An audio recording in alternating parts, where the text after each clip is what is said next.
Hi, everyone. My name is Dr. Alexandra Chassanoff, and I am a new faculty member at SILS as well.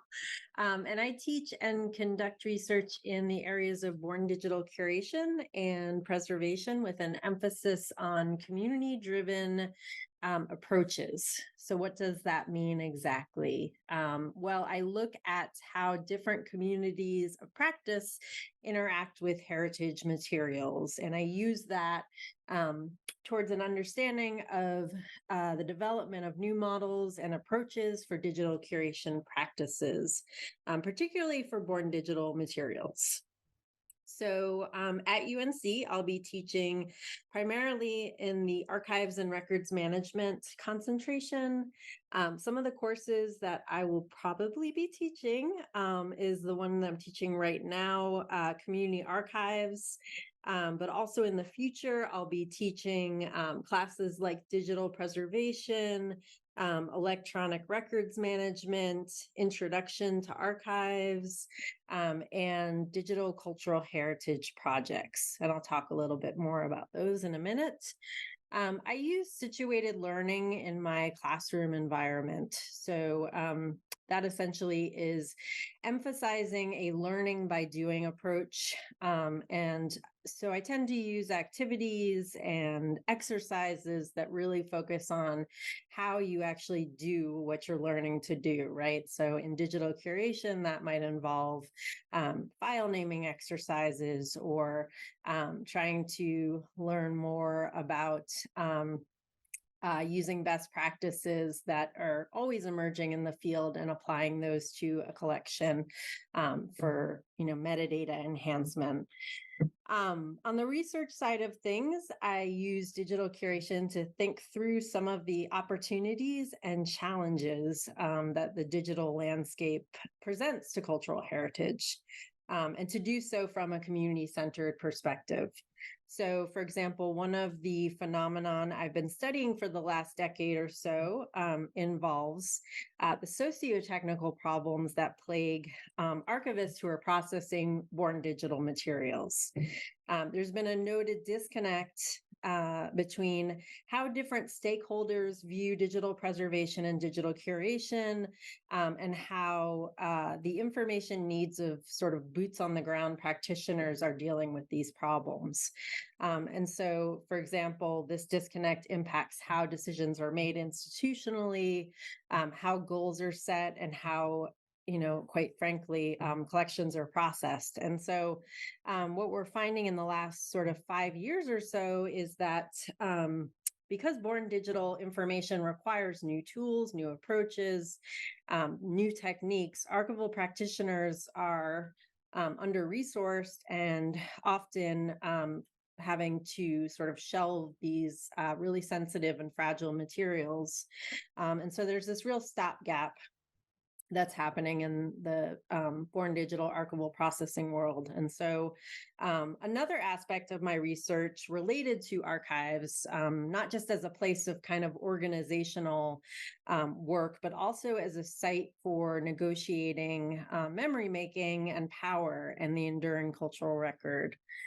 So in the beginning of kind of widespread digitization, when we were very excited to be accessing resources in new ways and at unprecedented speeds, and having access in general just to broader cultural histories, people celebrated technology as being kind of the democratization of access. And so my research and teaching kind of grapple with this consideration and characterization. And I think through the kind of affordances and obstacles of these different ways of knowing that the digital introduces to us. So for example, since 2020, I've been co-directing a civic engagement project in Durham to identify and transcribe historical property deeds that contain racial covenant clauses. And these were a phenomenon that existed across the country in property deeds throughout the 1920s and 1960s, restricting who could own or reside on property. And this included residential housing, but it also included burial grounds and public parks.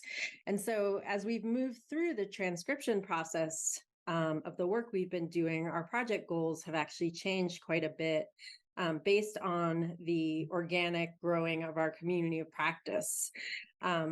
As we've moved through this, we began to notice that community members see these documents as, in the words of one of our project members, buried monuments that can force us to really witness these past injustices through documentation as a sort of reckoning. And at the same time, we've built this community of practice who come each month to work on translating what the contemporary impact of these historic zoning restrictions are in different neighborhoods as a means of kind of grappling with what's going on right now in a rapidly gentrifying city like Durham. And I also, want to explore some of the undeveloped role that archives can really play in outreach and community engagement around issues of diversity, equity, and inclusion.